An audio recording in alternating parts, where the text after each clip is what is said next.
digging down. What's going on around here? We're down on the ground with our shovels and our pails. We're digging down, down, down. Let's go! Digging down.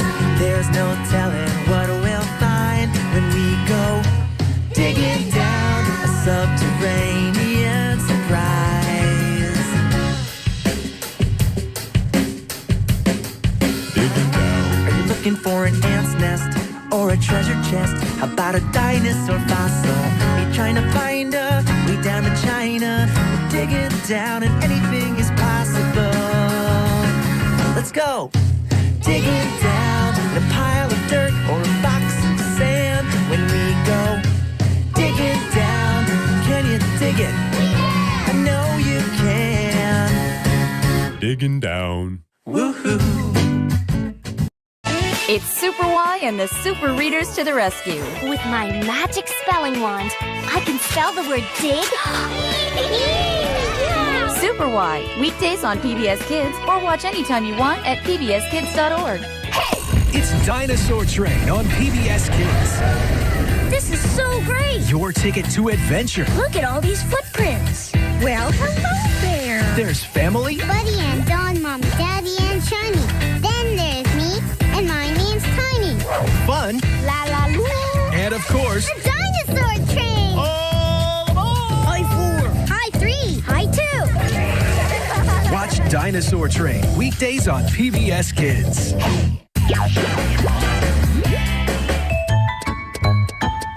Those are some interesting rocks, Hooper. And look, this rock's not even heavy. It floats. Do you see anything special about it?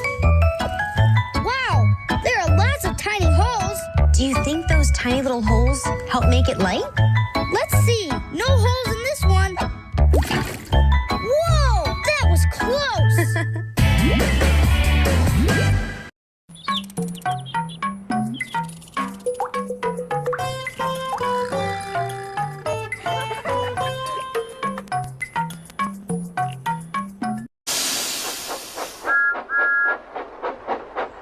Thomas and Friends, making tracks to great destinations.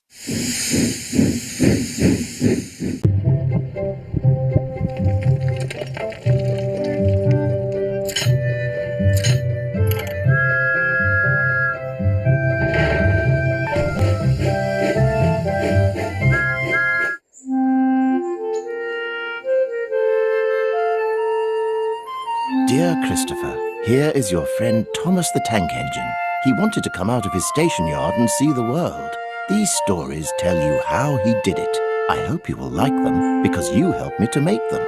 Your loving Daddy.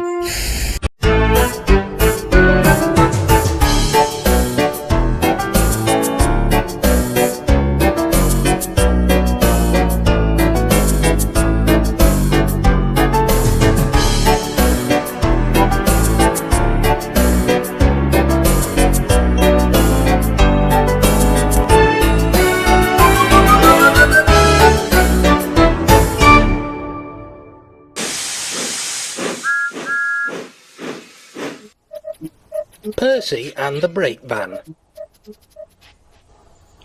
One day, Percy was standing at the junction. He had a long goods train which he was taking to Tidmouth, but he had to wait for Henry to pass with a passenger train before he could go on. Henry was late, but the sun was warm and Percy didn't mind. At last, Henry arrived. "I'm sorry I'm late," he panted. "I had to wait for ages for the connection at the other railway." "Do you know," he went on, "that they have goods trains on the other railway that don't have brake vans? It doesn't seem right, does it? I'm glad to see you still got yours."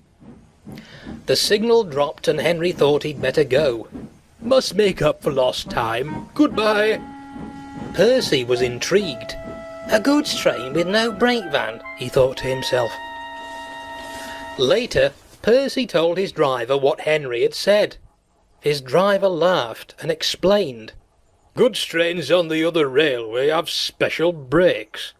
Like Passenger trains and Henry's flying kipper, they don't need brake vans. Your trucks just have couplings, so they need brakes at each end of the train in case a coupling snaps. You know what stupid things trucks are? They did it to James on Gordon's Hill, remember? Pah! Scoffed Percy. He thought he knew better than James. I know how to keep my trucks in order. What's good enough for the other railway is good enough for me. I don't need a stupid old brake van. Don't be so silly, Percy, his driver scolded. But Percy took no notice. It would have been better if he had. A few days later, Percy was shunting trucks at the harbour near the big station. He was just completing his train by backing onto the brake van when the shunter's attention was distracted. The shunter thought that he had coupled the brake van to the train, but he hadn't. The guard blew his whistle and Percy set off quickly, hoping to get a good run at the hill leading to the main line. But the guard and his van were left behind. The guard waved and shouted, "Stop, Percy! Stop!" But Percy didn't hear. He was too busy climbing the hill. All might have been well if Percy hadn't started so quickly. Unfortunately, the jerk had weakened one of the couplings. As Percy snorted up the hill, the weight of the loaded trucks dragging behind the weak coupling broke it. The last 4 trucks began to run back down the hill towards the harbour. The guard was standing on the veranda of his brake van. He looked on in horror as the trucks hurtled towards him. He ran quickly to his brake handle and checked that it was fully on. Then he jumped clear, just in time. The trucks battered into the brake van with a resounding thump. The van shuddered and screeched as it was pushed along the line, but it stood firm and stayed on the rails.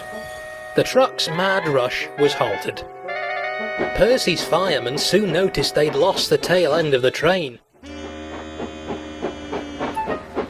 Percy backed slowly down the hill to see what had happened. "Phew!" remarked Percy's driver as they helped to clear up the mess. "You see, Percy, brake vans do have their uses after all." And Percy had to admit his driver was right.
Percy in a muddle. Percy was feeling bored. Things have been too quiet around here lately, he told himself. What we need is something to liven things up. All the engines know from experience that whenever Percy is bored, that's when he starts feeling mischievous. That day, Percy was to bring Gordon's coaches to the platform in time for his next express train.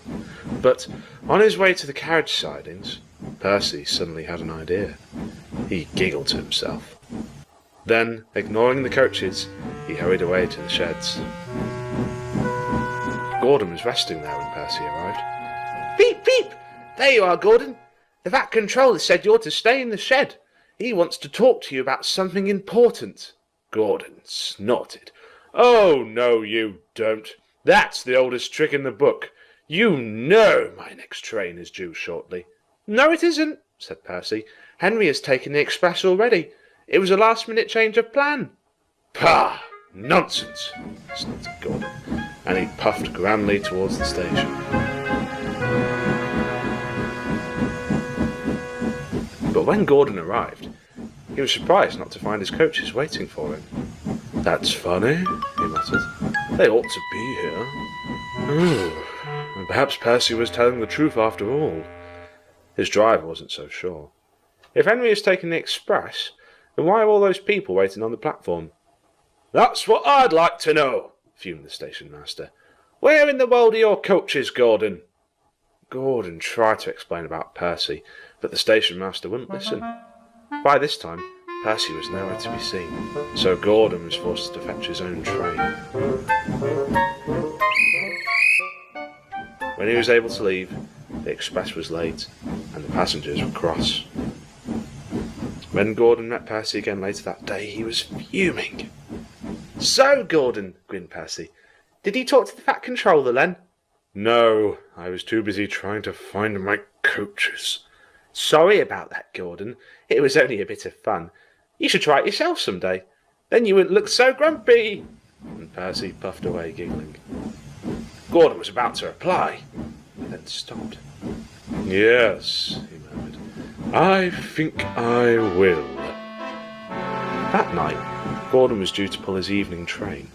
He wouldn't be back until much later. Usually, it was the only time when Gordon had to shunt his own coaches to be cleaned and used for another train the following morning. But tonight, he had a plan. Before he left, he spoke to his driver and the yard manager. Then he puffed away with a big smile on his smokebox. The next morning, the firelighter lit Percy's fire first, so that he could arrange the big engines as trains. As he left the shed, he saw Gordon resting in a siding, and he remembered the trick he had played on him yesterday. "What a clever trick! What a clever trick!" he puffed quietly. But when Percy reached the yard, he got a big surprise. The yard was in an awful muddle. All the trucks and coaches were in the wrong places. "Footplates and funnels!" exclaimed Percy. "What happened? This wasn't how I left things yesterday." "We better get this sorted out, and quick," said the driver. "Otherwise it'll be chaos before the morning rush." Percy worked as quickly as he could, putting everything right again. He just couldn't understand how everything had become so muddled. By the time he brought the express coaches to the platform, the passengers were already waiting. And so was Gordon. "Morning, Percy," said Gordon cheerfully. "What kept you?" "What kept me? I've been trying to organise the yard. Everything was all wrong. I couldn't find anything." "Oh dear, it must have been my fault. I might have moved one or two things about when I came back last night. Sorry about that." Gordon paused, and then added, "But, after all, you did say that I should have a little bit of fun. You don't mind, do you?" Percy snorted. "Oh, no. Of course I don't mind," he said casually. Unfortunately, the Vat Controller did mind when he heard all about it. After speaking to Gordon and Percy, both engines thought twice about playing any more tricks for a while.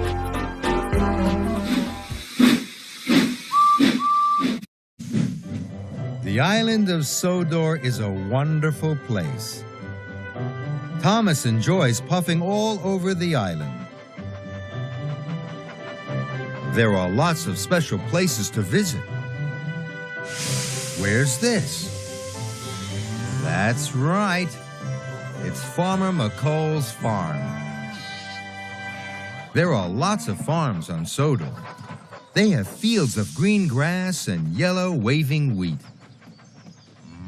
At Farmer McColl's farm, there are cows and sheep and chickens.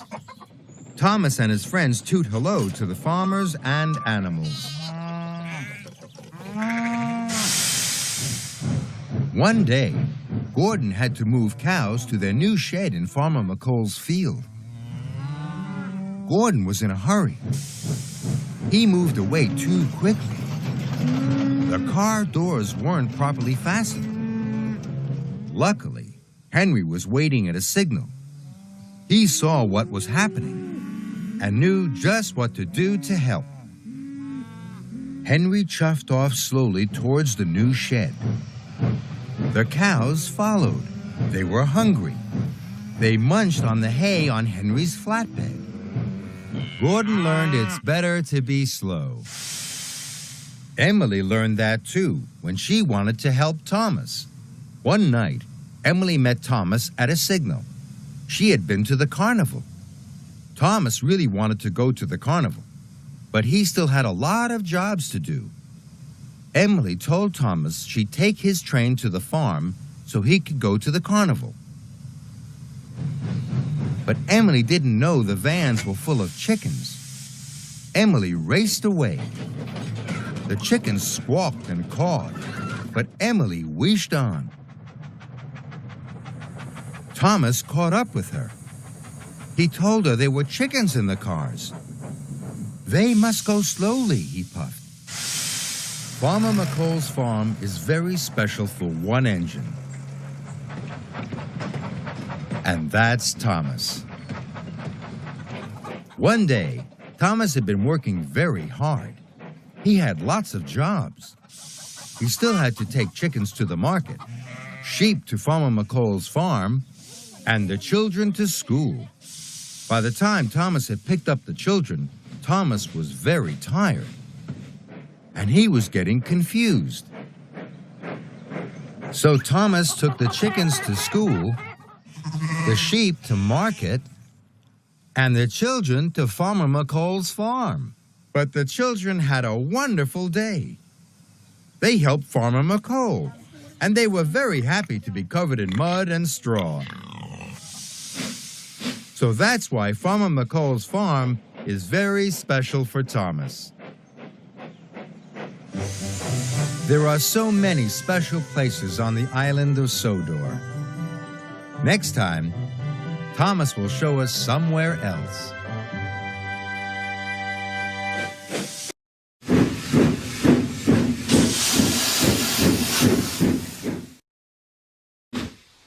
Thomas, Toby, and James need to collect their loads, but they don't know which load they will be pulling. There's a truck full of coal, there's a carriage for pulling passengers, and there's some crates full of bananas. Let's help the engines find out what they will be pulling today. Can you guess which truck Toby will be pulling? Let's find out. The track is very twisty. Toby chuffs around the corners. I wonder what Toby will be pulling today.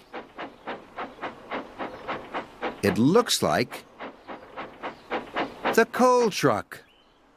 Toby's taking coal today. Who's next? James. Which truck will James be pulling?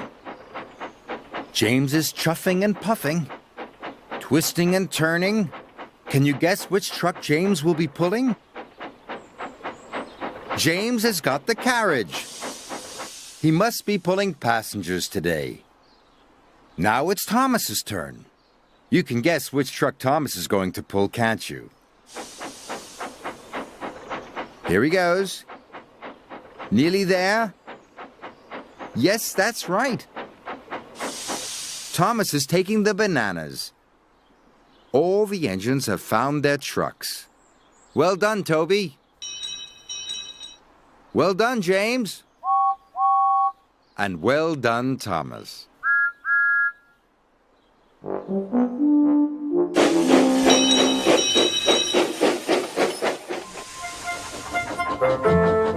It was a busy time in the yard, so Sir Topham Hatt asked the other railway to send another engine to help out. There was only one engine available, Devious Diesel. "You'd best behave," Percy told him sternly. "We don't have time for your tricks here, Diesel." Diesel smirked and ignored Percy. He had plenty of tricks in mind for his visit. As Thomas was waiting to take Annie and Clarabelle out, Diesel sidled up alongside. "Sir Topham Hatt says you have to wait, Thomas. You're not to run your train until the special crate arrives." Thomas was puzzled. He didn't know anything about a crate. What about the quarrymen? They'll be late for work. "Oh, but the crate is much more important, Thomas, and you can't let Sir Topham Hatt down, can you?" Reluctantly, Thomas agreed with him. He waited and waited, but no crate arrived. At last, Sir Topham Hatt arrived. "Thomas, why are you still here? The quarrymen are waiting to start work." "But Diesel told me I was to wait for a crate," Thomas protested. "I did not," said Diesel, feigning ignorance. "I was wondering why you were idling around here." Thomas was furious. He wanted to argue, but he remembered the quarrymen and hurried away at once to fetch them. Diesel slunk back to work, snickering to himself and planning his next trick. He found Gordon getting ready to take the express. "Don't rush, Gordon. The express can't leave until the special passenger arrives." Gordon was curious. "What special passenger?"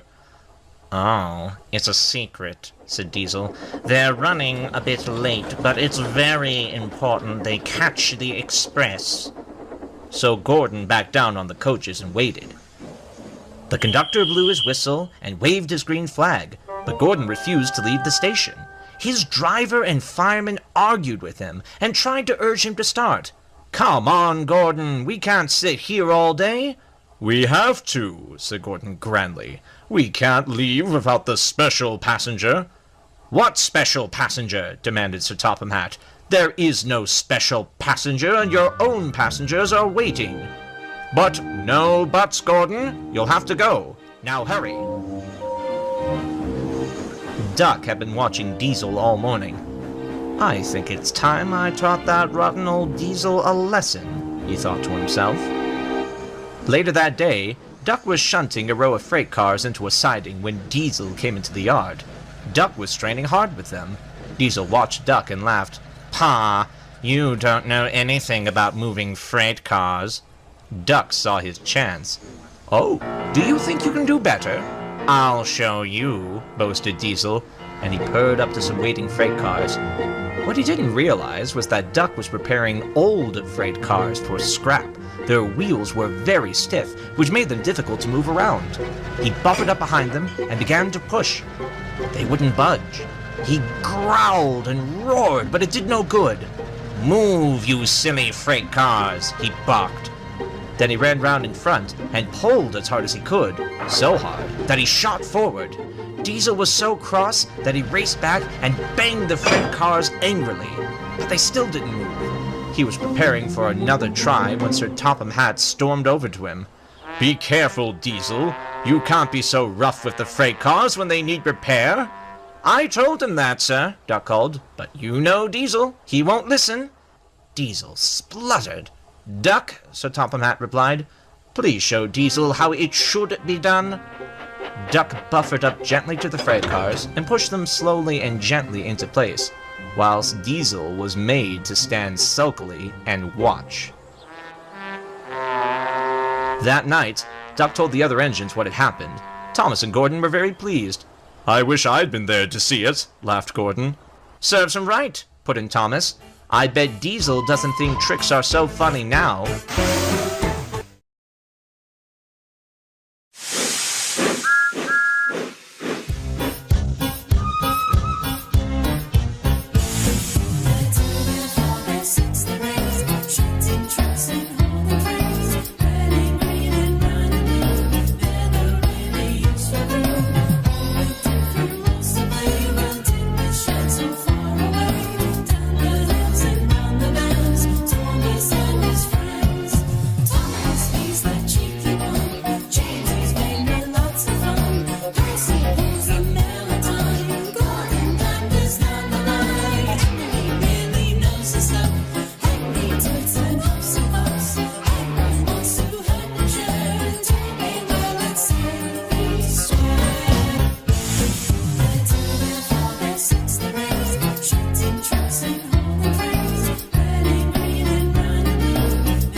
PBS Kids. It's Word Girl. There was a crime here. Word Girl, we need your help. When you're trying to catch a villain, every moment is priceless. Here you go, all done. Word Girl, weekdays on PBS Kids Go, or watch anytime you want at pbskidsgo.org. Tune in to Angelina Ballerina, the next steps for loads of fun. I'm Angelina Ballerina. And a stupendous time at Camembert Academy. Really? Join Angelina and all her friends as they discover new dances, close friendships, and new ways to have fun. Absolutely, positively. Watch Angelina Ballerina, the next steps, right here on PBS Kids.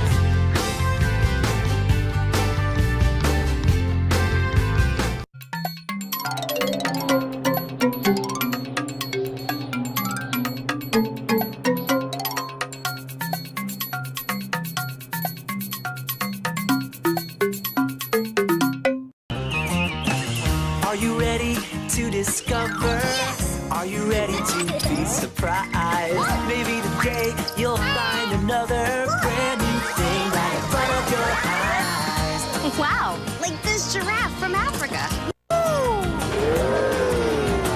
When you least expect it, It's a butterfly. you might connect with a discovery. Watch PBS Kids every weekday and anytime you want at pbskids.org. Guess what? The dinosaur train is headed your way. This is so exciting. You have to come see it. It's amazing. Well, what are we waiting for? Catch Dinosaur Train weekdays on PBS Kids or watch anytime you want at pbskids.org. Miss Rosa, check out these amazing magnets. Magnets are supposed to stick together, but my amazing magnets move away from each other. Give it another try. Maybe these amazing magnets are actually magnets. I think you're right, Hooper. Magnets not only attract each other, They can be real pushy too.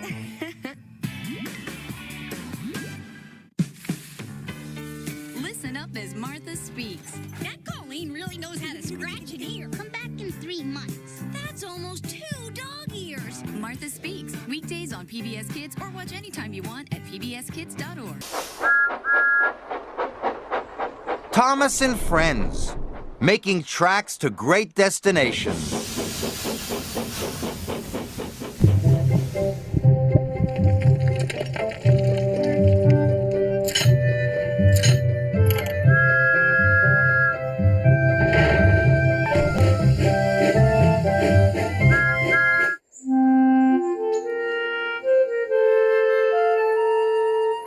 Dear Christopher, here is your friend Thomas the Tank Engine. He wanted to come out of his station yard and see the world. These stories tell you how he did it. I hope you will like them because you helped me to make them. Your loving Daddy.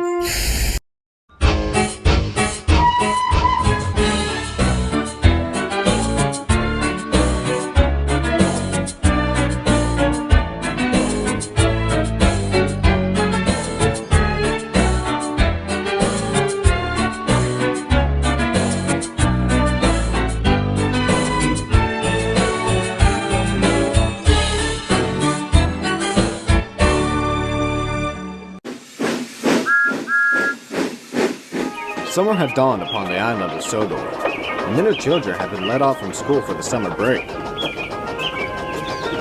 They would often come to the railway and travel on passenger trains. While all passenger trains are important, some engines tend to avoid the more rambunctious passengers. James is one of them. He had a rough time with excited children and would always return to the sheds quite worn out. "Another exciting day?" asked Thomas cheekily. "Don't get me started," replied James. He didn't want any more excitement that night. "I suppose," called out Gordon, "I should be left with pulling dignified passenger trains, like the Express. And you could be put on daycare duties." James said nothing, rolling back into the shed to catch some shut-eye. The next morning, James was on Knapford Station with his trucks when the station master appeared. "The band's music bus is broken down, James," explained the station master. "They need a ride to the next station." They'll have to practice their piece for tonight's concert, so it will be noisy. Can we count on you? Of course you can, called out his driver. But James was not so happy with the sudden arrangement. After coupling the coach to his train, the band boarded with their instruments and the guard blew its whistle. Shortly after leaving Knapford, the band began practicing their music.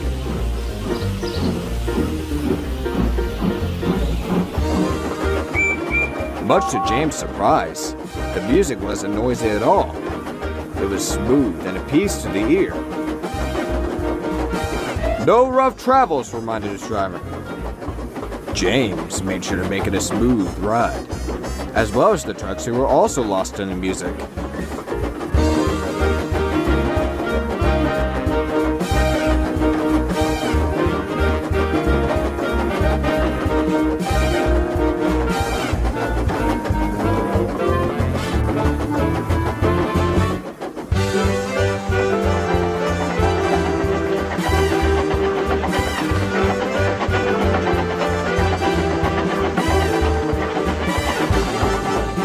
They soon arrived at the next station, where the band got off and thanked James.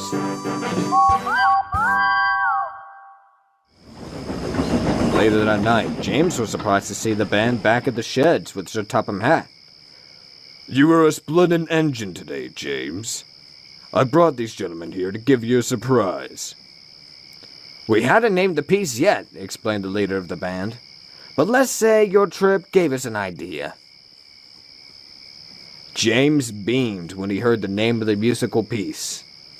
They then began performing the same song they had practiced before.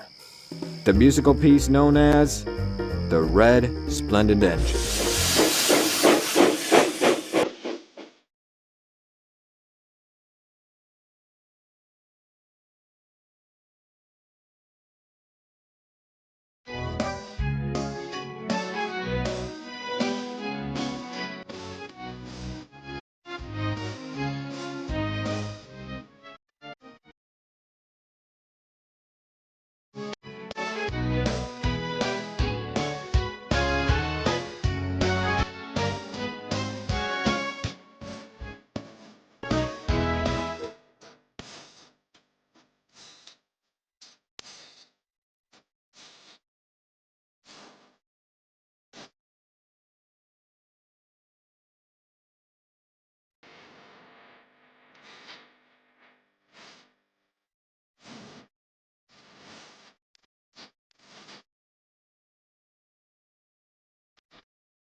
Toby and Henrietta have worked together for many years, but both were getting old and in need of repairs, especially Henrietta. It was decided that she was to be sent to the works, which made Toby feel very sad. "Don't worry, Toby," Henrietta said sweetly one day as Percy came to take her away. "I'll be back soon, better than ever before."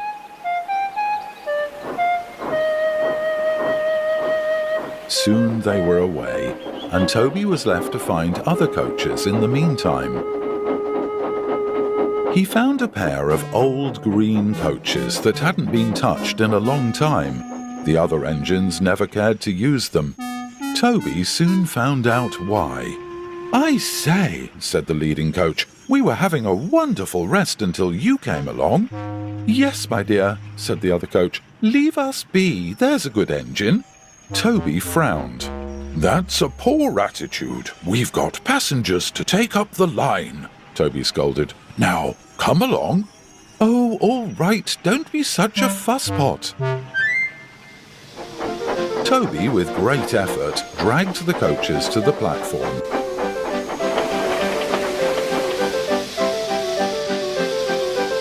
The passengers filed into the compartments, and soon the train was full, much fuller than the coaches would have liked. "We're fit to burst," they cried.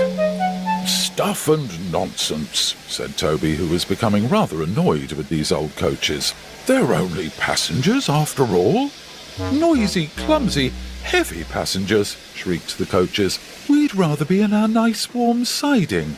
Toby was furious. He had never met such stubborn coaches. Soon the guard's whistle came, and it was time to leave. "You can concern yourself with resting when our work is done." "We don't want to go, and you can't make us." "We'll see about that," Toby seethed. He pulled with great effort, but the coaches only crept along, their brakes squealing terribly. "Oh, oh, oh, you're hurting us," the coaches cried. Toby rolled his eyes. "Come on," Toby said, and gave another great heave. Finally, the coaches gave up, and they were on their way.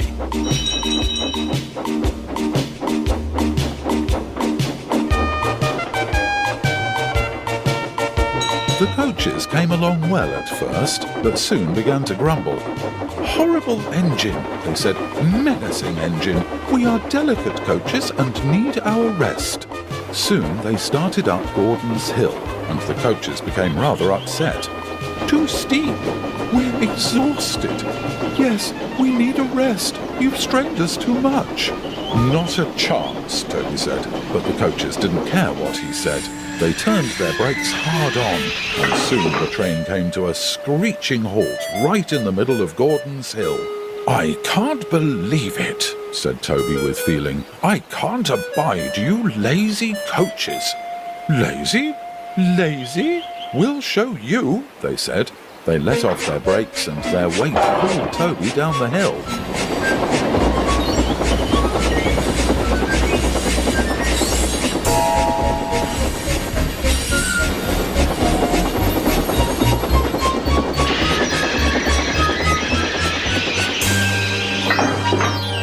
Soon they settled at the bottom, leaving Toby red in the face and very cross.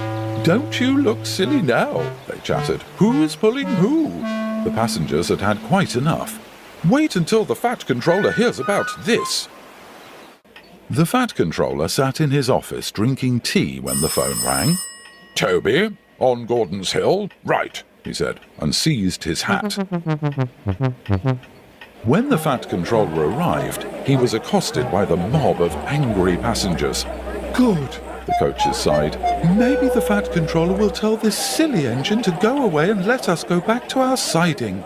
But the coaches were surprised to find that the Fat Controller and the passengers turned on them instead. "Listen very well, you two," the Fat Controller said. "Coaches who take advantage of engines and passengers are not coaches fit to work on my railway. I do not tolerate laziness." "Lazy?" the coaches fumed. "It's that matchbox tram engine you should be yelling at. He hurt us." "Good," said the Fat Controller. Toby would never discipline coaches unless they deserved it. He did nothing wrong. The coaches were aghast. Soon, Thomas came to take the passengers the rest of the way. The coaches were taken away, and Toby slunk back to his shed feeling very silly.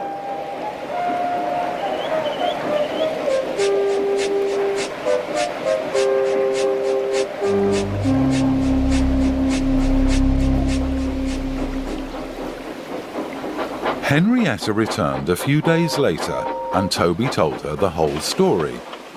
"Those coaches behaved like common trucks," said Henrietta. "I hope I never have to pull coaches like those ever again," Toby sighed. "I'm glad to have you back." Toby and Henrietta were glad to be together again. After she got settled, Toby took Henrietta on a run through the countryside. As they passed the farm, Toby couldn't be sure, but he could have sworn the new hen houses looked awfully familiar.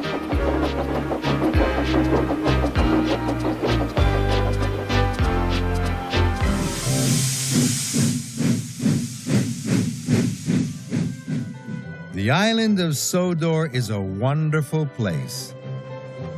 Thomas enjoys puffing all over the island. There are lots of special places to visit. Where's this? That's right, it's Gordon's Hill. Gordon's Hill is one of the great Sodor landmarks. Engines puff and engines huff trying to climb the steep slope. And then, engines wheesh and engines whoosh as they race down the other side.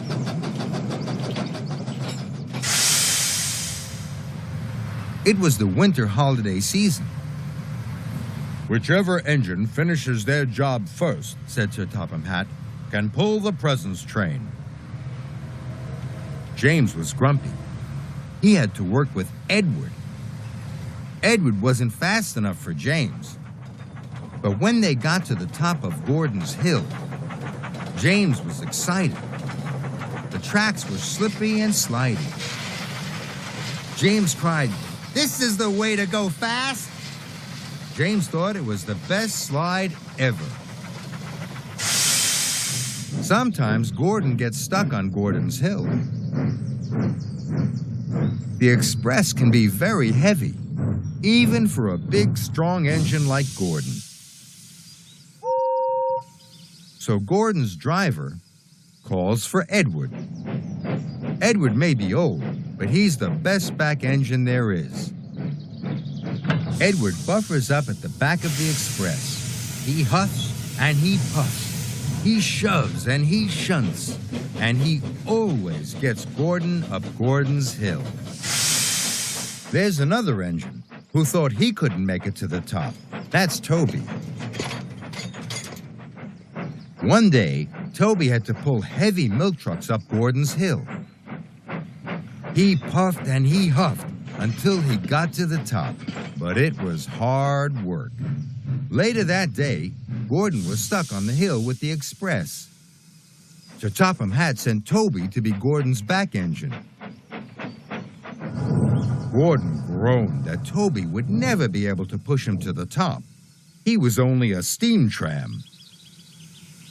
Toby didn't like being called only a steam tram. He thought of what his friend Thomas had told him. "You can do it, Toby," Thomas puffed. And Toby knew he could. Toby the steam tram pushed Gordon and the Express to the top of Gordon's Hill. So that's why Gordon's Hill is special for Toby. There are so many special places on the island of Sodor. Next time, Thomas will show us somewhere else.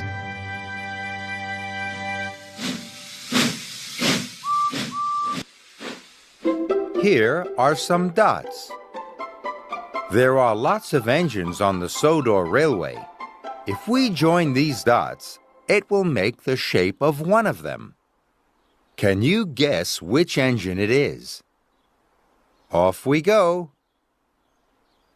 There's the funnel. It's a tall one. And the dome? It's a large dome, isn't it? There's the cab. And the coal tender. Do you know which engine this is yet? Here are the wheels. And there are the buffers. It looks like a little engine, but it's an important one. That's right, it's Thomas. Hello, Thomas.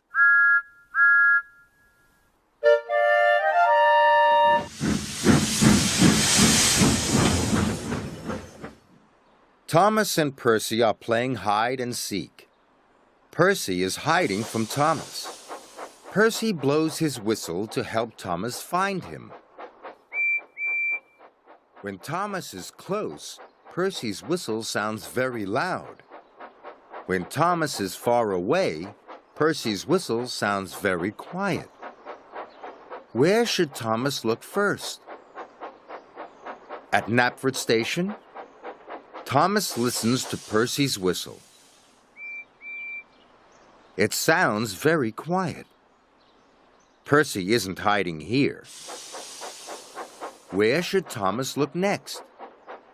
In Henry's tunnel. Thomas listens to Percy's whistle. It's louder, but it's still not very loud. Percy isn't there, but Thomas is getting closer.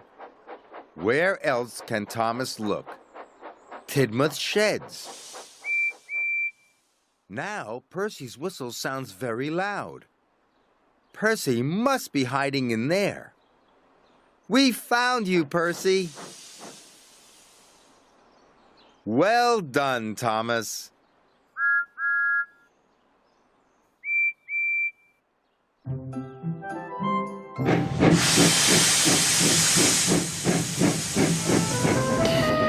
The Fat Controller had borrowed a diesel.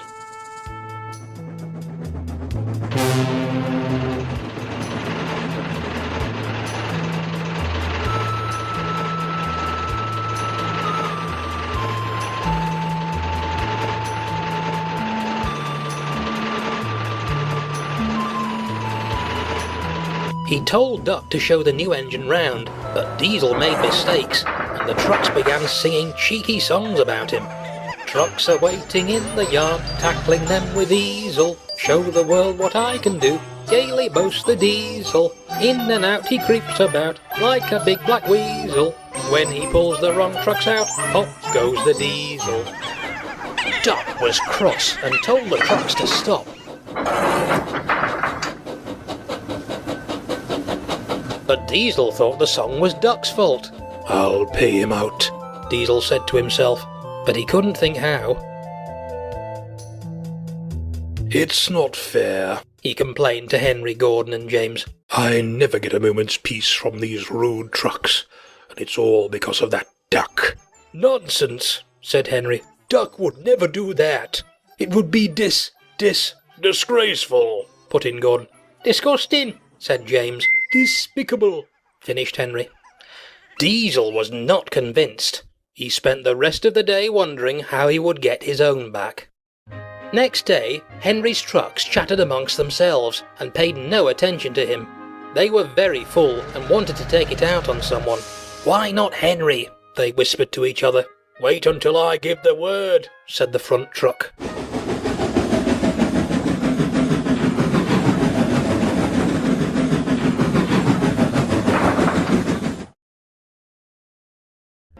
At last, the signal went down. Come on, you, Henry ordered shortly.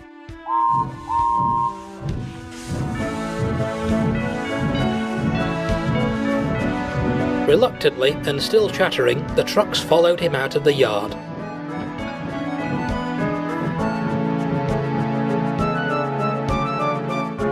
All went well until they reached the top of the hill. Steady, Henry warned to the trucks.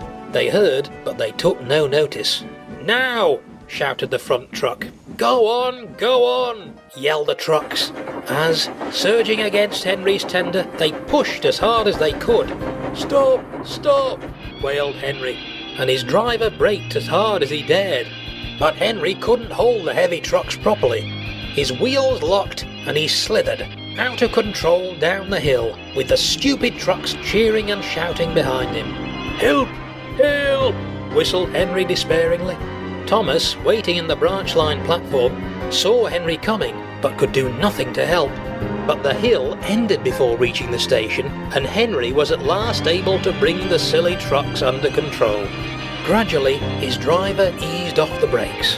When he was sure that the trucks were behaving themselves, Henry came to a controlled stop.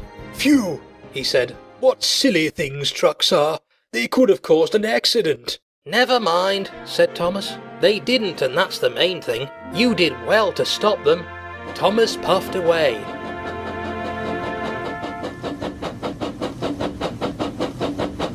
And after a while, Henry set off again.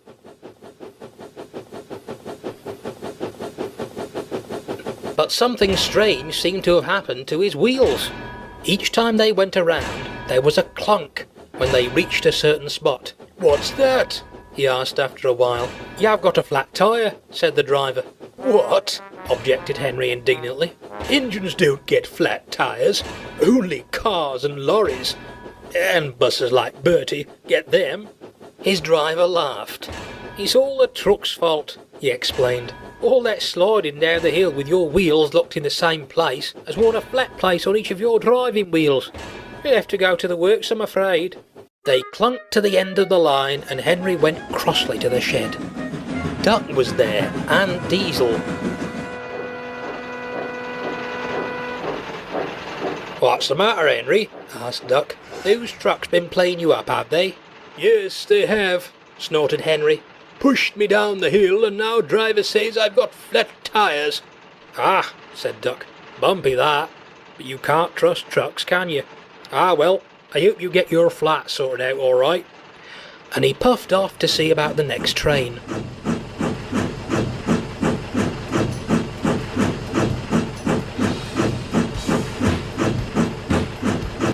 Diesel sniggered. He'd just had an idea. Next day, he spoke to the trucks. "That was a good trick you played on Henry," he said. "He's got flat tyres now, and has gone to the works to have them replaced." He paused. "I shouldn't really tell you this," he went on quietly, "but I know you won't pass it on. Do you know Duck's new nickname for Henry? Old Square Wheels. Good, isn't it? Don't tell anyone I told you."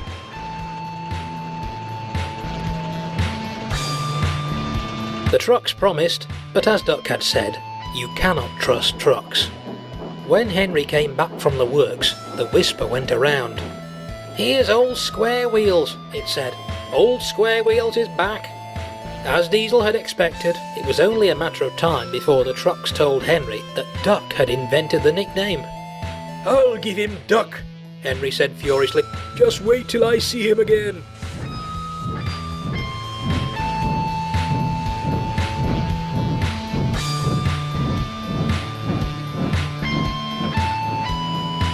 The truck sniggered, and Diesel smirked with satisfaction. "That worked well," he said to himself. "Now, what can I think up about Gordon?"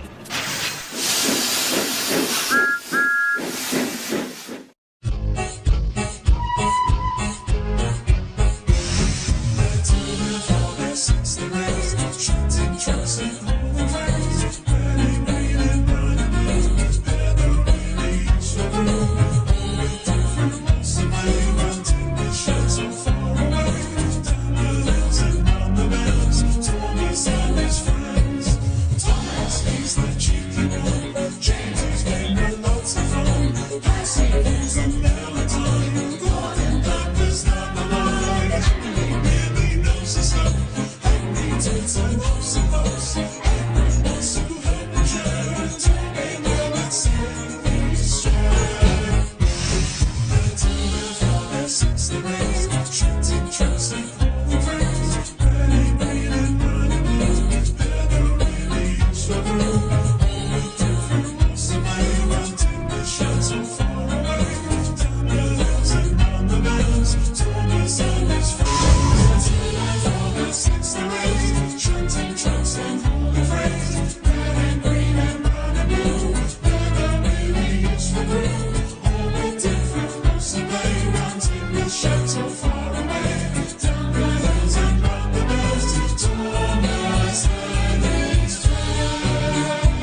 PBS Kids Go and Arthur take a ride on the wild side.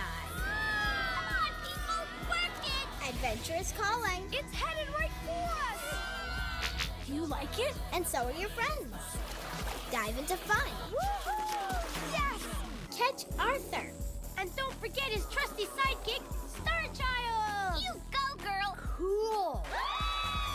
Watch Arthur anytime on pbskidsgo.org.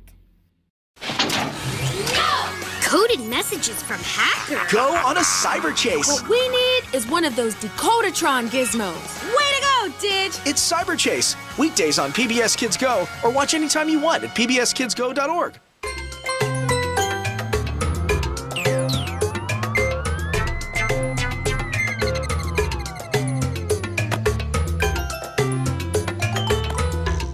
Music time! With Steve songs. We're on our way. Are you excited? Yeah! What do you think we'll find today? Could be short or tall, Bigger than a saw, near or far. or faster than a car. But whatever it is, I know that we're gonna catch it, oh. Like yesterday, my friend and I rode a hot air balloon way up high. It was the coolest thing we'd ever done in the sky. And I tried to catch it, oh yeah. Catch it, not with a net, no, catch it, keep it in my heart. It's times like this that I don't wanna pass me by. I wanna take it in, I'm gonna try to catch it, not with a net, no, catch it, keep it in my heart.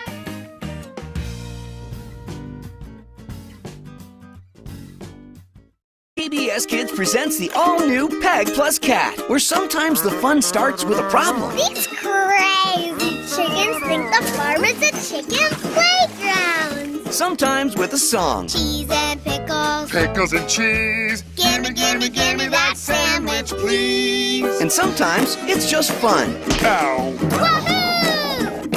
Woohoo! Oh, sheesh. Peg Plus Cat, an all-new show starting Monday, October 7th on PBS Kids. Maya and Miguel have a secret. What did you hear? They're on weekdays. This is going to be so great! Yeah! We'll be heroes! I didn't think we could pull it off! Maya and Miguel, weekdays on PBS Kids Go, or watch anytime you want at pbskidsgo.org. Calling all super readers! Want to go on a reading adventure? Then get ready for Super Wide. Join the Super Readers, Alpha Pig, Wonder Red, Princess Presto, and Super Wide. The fun starts when the reading begins. It's Super Wide.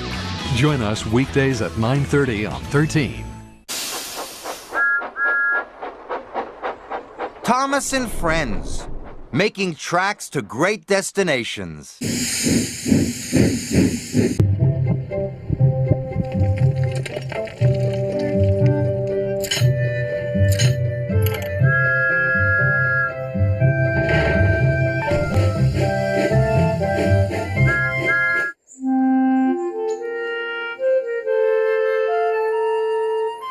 Dear Christopher, here is your friend Thomas the Tank Engine.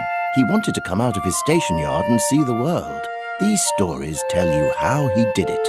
I hope you will like them because you helped me to make them. Your loving Daddy.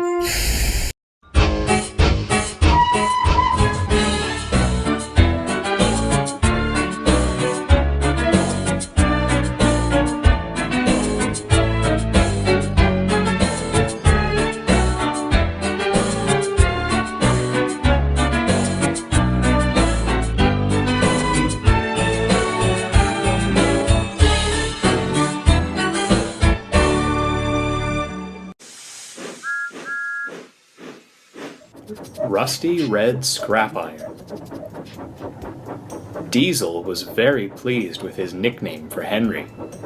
"Old square wheels," he chuckled to himself. "Brilliant. Suits Henry down to the rails." The cars sniggered. "How clever of Duck to think of it," they said to each other. We know, don't we, that it was really Diesel who had made the name up. But the freight cars didn't. Diesel had told them it was Duck, and the cars believed what they were told. "Look," they whispered every time Henry went past. "There's old square wheels." Henry was furious. Everyone knew that James disliked Diesels, so it was a surprise when Diesel and James got on well together. James showed Diesel where things were in the yard, and Diesel worked hard once he had settled down. But he was very full of self-importance. "I'm up to date and revolutionary," he boasted. "I'll soon get this yard working smoothly." The freight cars hadn't really liked Diesel to start with, and when he began to order them about, they liked him even less. But, being cars, they were sly and didn't show it. "Keep on the right side of him," they whispered to each other. "We'll get our own back one day." One morning, James asked Diesel to get some cars ready for him. "I need the vans from the far side of the yard," he told Diesel. But Diesel, full of himself and not listening properly, thought James said, "Leave the vans on the far side of the yard." So Diesel took no notice of those vans. He collected all the rest and put them ready for James to take away.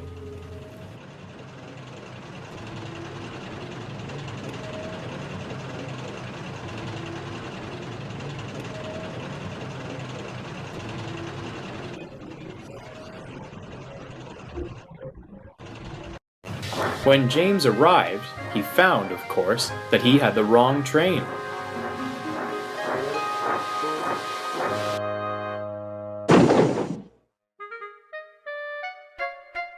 By this time, Diesel was nowhere to be seen. James hated shunting. "Where's that Diesel?" he grumbled as he arranged his own train. "Off somewhere being revolutionary, I suppose. Wait till I see him. I'll give him revolution." But the delay with the vans made James so late that he could not get back to the shed that night. This made him even crosser.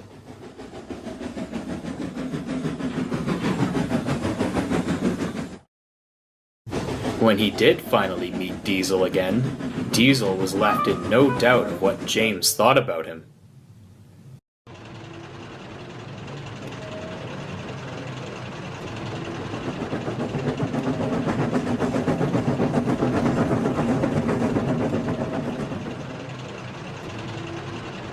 Diesel slunk away, growling crossly to himself.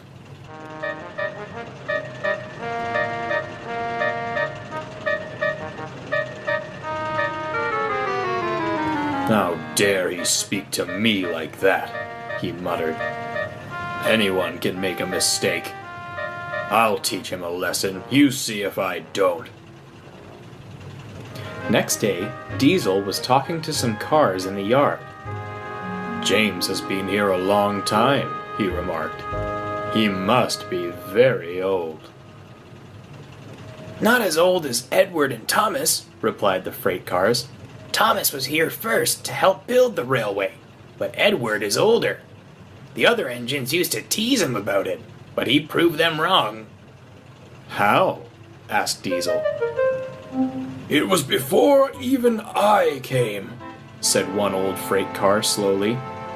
"But the way I heard it was that one day James ran away. Just trundled off down the line without his driver and fireman." "Goodness gracious!" Diesel exclaimed. "What happened?" The car paused. "Well," he went on, "Edward was nearby. An inspector got a cable and rode on Edward's buffer beam until Edward caught James up, running on the other line, you see. Then he dropped a loop of cable over James's buffer. They slowed James down with Edward's brakes so that the firemen could get into James's cab and stop him. They didn't tease Edward after that. Quite right, said Diesel. I bet James felt silly. It's funny, isn't it? He went on. If James stood out in the rain for a bit, he'd soon be just the color he is, red with rust. The freight car sniggered. Suddenly, Diesel had an idea. He growled away, looking thoughtful.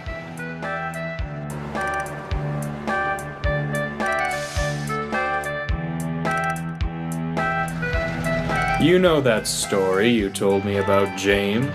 He said when he saw the freight cars again. I told Duck about it in the shed, and guess what he said? He paused. The cars waited. They knew Diesel was going to tell them anyway. Duck said, Diesel went on impressively, it was no wonder that Edward caught up with him, because James is only rusty red scrap iron. Wasn't that rude? But that's what Duck said. The silly cars believed every word. They tittered. Wait till we tell the others. The story went round quickly, and when James came to the yard, the freight cars laughed rudely at him. Here's old scrap iron, they chortled. Look at him, just a heap of rusty red scrap iron. James soon found out why. His feelings can be imagined. That Duck, he hissed furiously. Just let him wait. I'll make him duck. Diesel, lurking in the background, smirked triumphantly.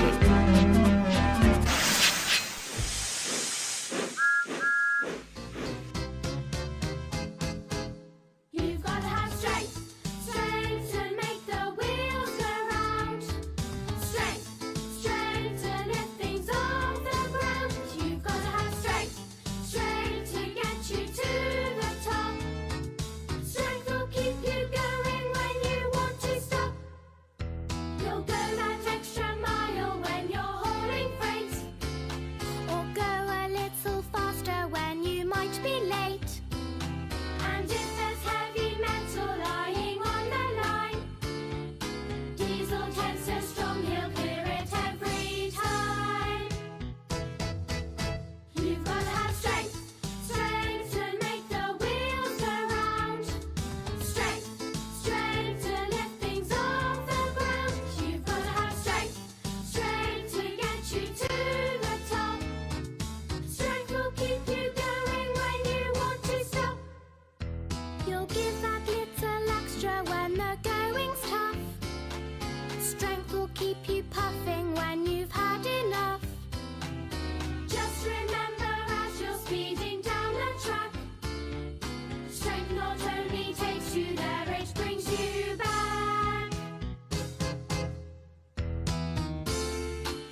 The island of Sodor is a wonderful place.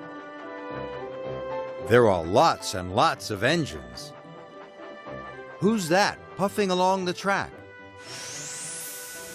It's Henry. Henry is a big green engine with a big green coal tender. The number 3 is painted on the side. Henry's firebox needs special coal. When that burns brightly and his steam puffs proudly, Henry is as fast and as strong as any engine. Sometimes he wishes he could pull the express. One day, Henry's wish came true. He saw a group of children by a tree in the forest. They told Henry it was a wishing tree. So Henry wished he could pull the express. The next day, Gordon was sent to the repair yards. Henry was to pull the express. His wish had come true. This made Henry very happy. But later, Henry wasn't happy. Passengers were jiggled and jolted. Food flew in the air, and buffers were bashed and biffed. Henry felt terrible. Henry went back to the wishing tree. He wished he would never have to pull the express again. Henry always works hard to do the best job he can. One day, Henry puffed over to the Scottish castle. Sir Topham Hatt asked him to collect a new flagpole. Henry looked everywhere for something tall. He was so busy looking up at Cranky, who was tall, that he biffed into a flatbed. The flagpole rolled right off it, and Salty rolled right over it. The brand new flagpole snapped in two. Henry had to find another flagpole. He puffed all over the island, but he couldn't find one. At last, he chuffed sadly back to Brendam Docks. Then Henry saw an old sailing ship. Visitors were taking photographs of it. Suddenly, Henry saw he had found the new flagpole. The old mast was perfect for the job. And he was right. Sir Topham Hatt was very pleased, and that made Henry happy. That night, the flag was hoisted on the old ship's mast. It looked wonderful. Henry thought it was the nicest thing he had ever seen. Henry is everyone's friend. He cares about everyone. He is really useful and really happy to be Henry.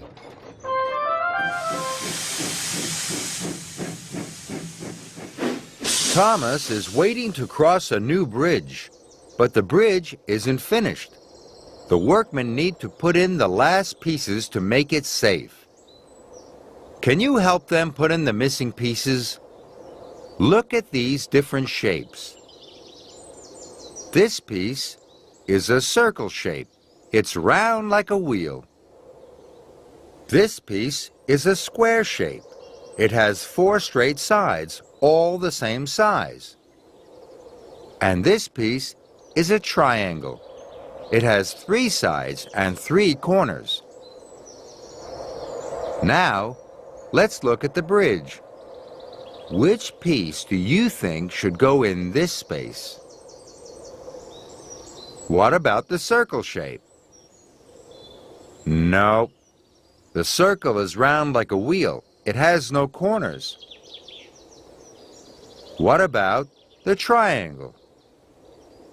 Yes, the triangle is the right shape for the space. It has 3 sides and 3 corners. Now the workmen need to find another missing piece. Which piece do you think should go in this space? What about the square shape? No, the square is the wrong shape. It has 4 straight sides. What about the circle shape? Yes, the circle is round like a wheel, and it is the right shaped piece to fit in that space. Now there is one last piece the workmen have to fit into the bridge. And there's only one left, the square shape. Do you think the square shape will fit in this space? Yes, the square with 4 straight sides, all the same size, is the right shape. All the missing pieces have been found. The bridge is finished now, Thomas. You can go safely on your way. Well done, Thomas.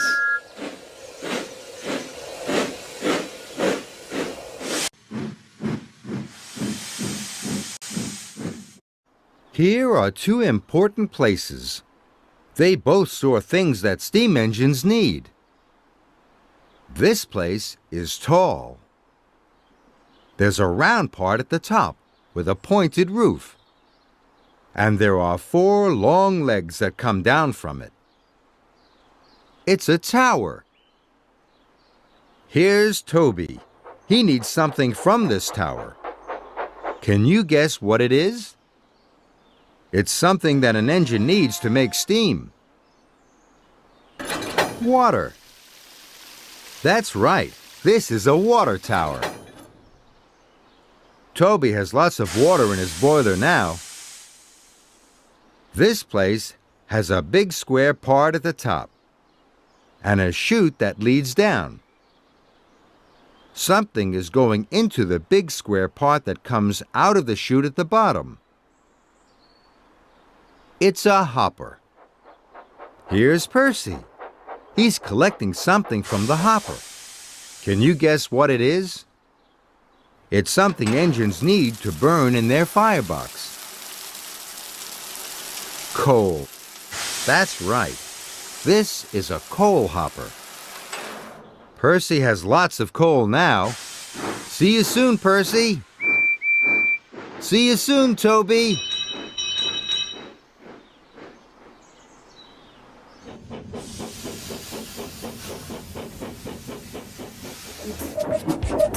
Galloping sausage.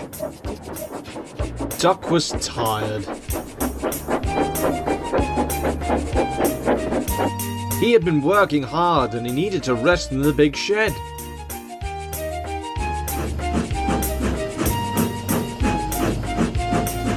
But James was blocking his way. Go away, James hissed crossly. You can't come in. Why? Protested Duck. The trucks say you've been calling me names, James said furiously. They say you called me rusty red scrap iron. I didn't, said Duck. And you called me old square wheels, interrupted Henry. Diesel told me this morning. I haven't called any of you names, insisted Duck. I think Devious Diesel is telling tales to get me into trouble, he sighed. But Henry and James didn't believe Duck. Duck was sad, and he trundled away to spend the night in a siding.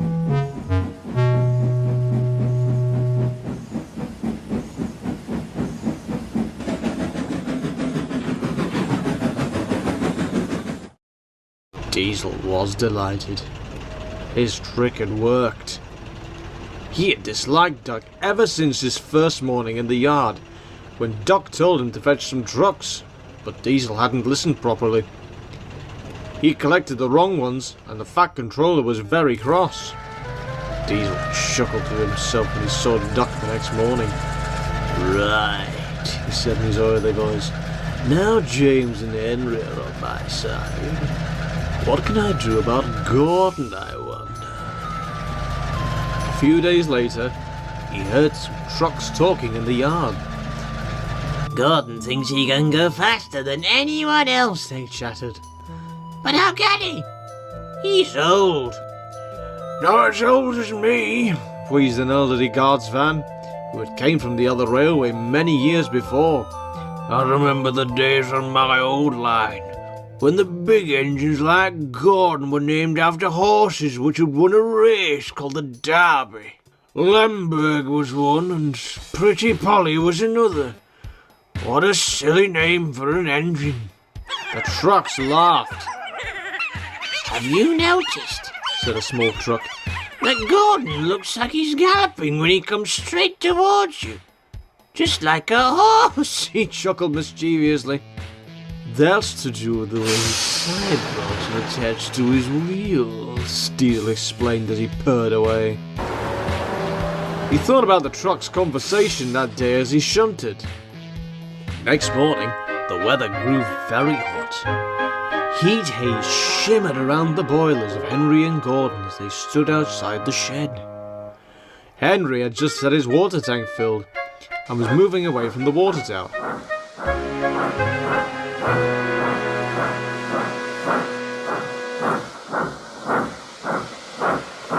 Gordon did not need water, but he had to pass the water tower to get to the station. As he did so, water from the dripping water hose splashed onto his boiler, which was so hot that the water sizzled and popped.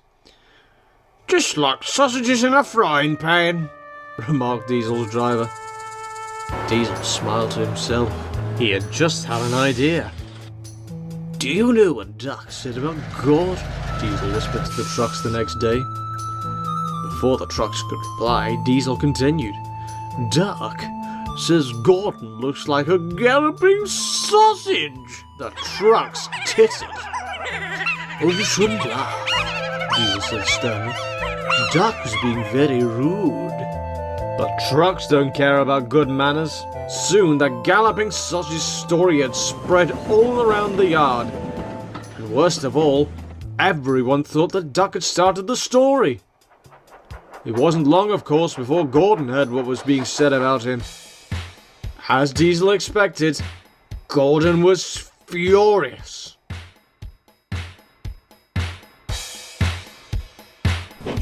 "Galloping sausage!" he snorted indignantly. "I've never been so insulted in all my life. What do you mean by it, Duck?" "I'm sorry, Gordon," said Duck. "I don't know anything about it." Gordon let off steam loudly.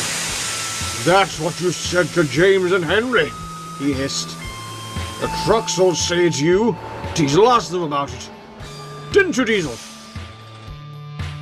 Diesel agreed. "I am a strong engine," Gordon said proudly. "Not a galloping sausage." Duck went sadly away to find his next train.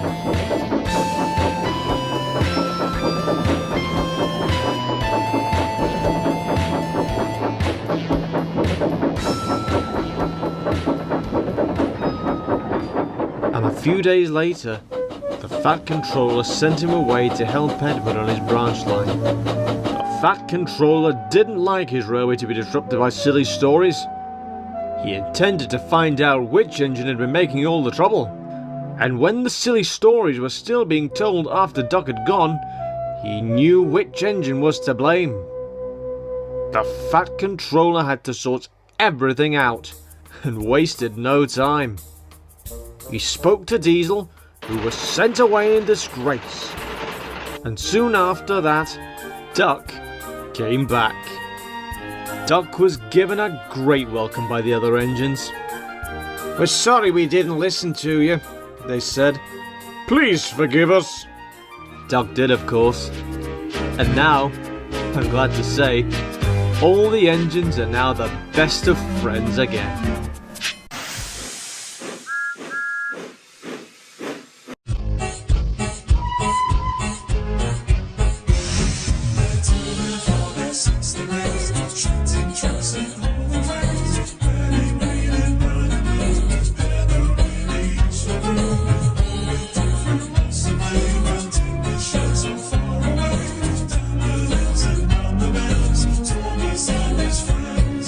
Thomas, he's the chief.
PBS Kids.